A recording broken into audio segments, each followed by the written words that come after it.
Okay. All right. So, four-corner throw or all-direction throw is a very common skill in numerous martial arts, but it is in fact a sword-derived skill. And first I'll demonstrate the sword application of this, and then the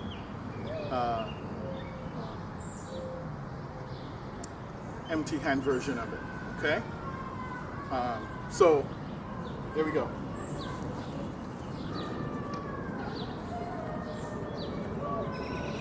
I'll do it slowly first. Right? So, this penetrating move is a very important part of it. This is actually known as Aiki Age, right? So it extends him over his center of gravity. And then the next move you make is that you cut across his middle, like so. Okay? And then the next move you make is this turn. And then you cut diagonally across his body from his,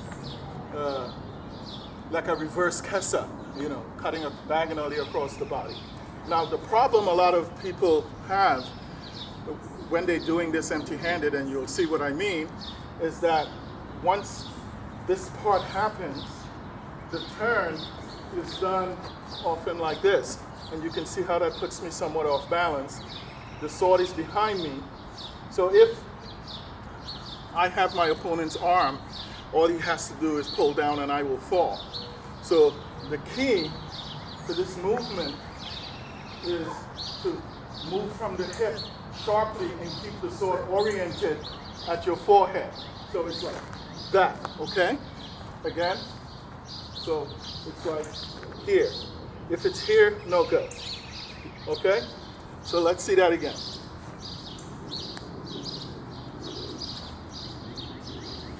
One, two, three.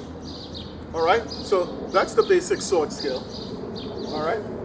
Now, the empty hand skill. I'm standing here,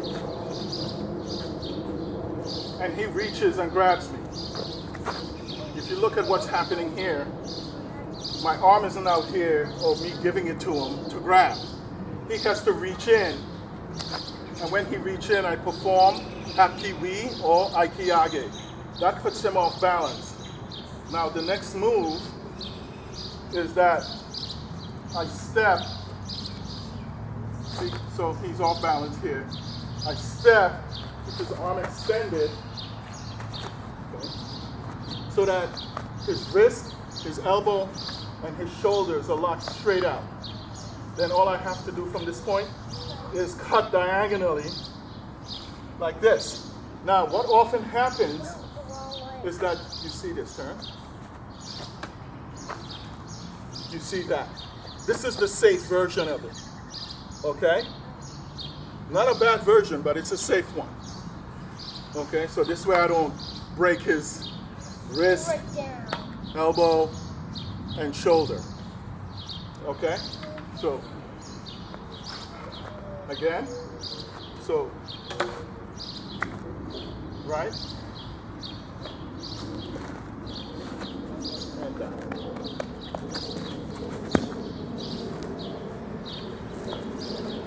Now, you can do this against a punch. Right. Just stand there. So if I'm standing here with him, move this way a little bit, and he punches, you see what's happening? I'm playing into his, it's a stop hit. So as he begins his punch, I turn my hips and thrust at his face, so it causes the same reaction. Okay, again. Right? And then this happens. Right? And then the same thing again. All right? So this part where I'm standing here and he punches and I go like this, this is the critical part. Everything else after that, because you still have to create this. You still have to create that. Okay? So unless you're able to create that first, where you strongly break his balance to the rear, you're going to have a problem dealing with the rest of his body weight. Okay?